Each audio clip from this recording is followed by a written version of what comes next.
Paano kaya kami sa future na hindi namin siya kasama? Mahirap ang maging kulang.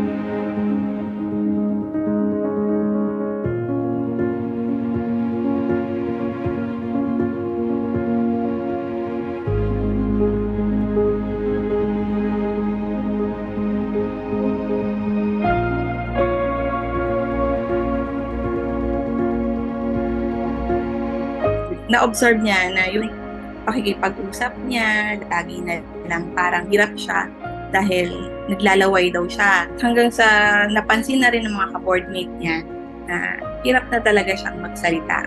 Then, sinabi nila sa akin, pati yung employer niya, kung payag daw ako, ipapa-confine siya.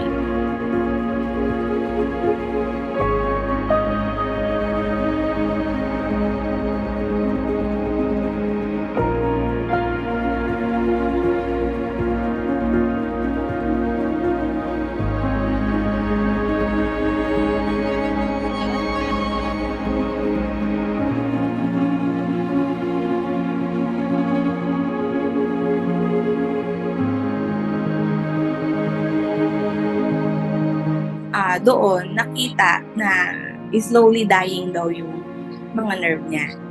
Then, yun na nga yung findings, ALS na.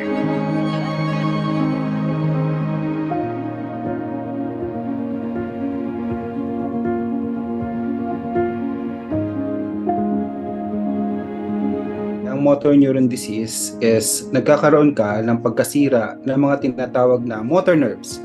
So basically ito yung mga nerves or wire na nagko-connect mula sa utak or spinal cord papunta sa mga muscles para makontrol mo ito. Ang nangyayari sa mga pasyente, nangihina yung kanilang mga paa, yung kanilang mga kamay, yung kanilang paglunok at pagsasalita as well as yung paghinga.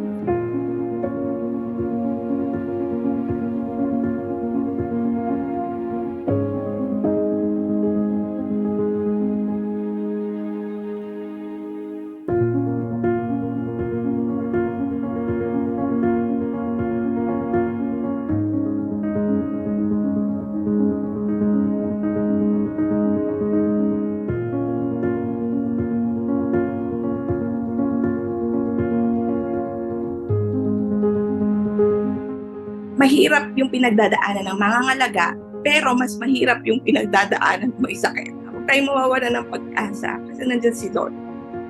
Hindi niya tayo papabayaan.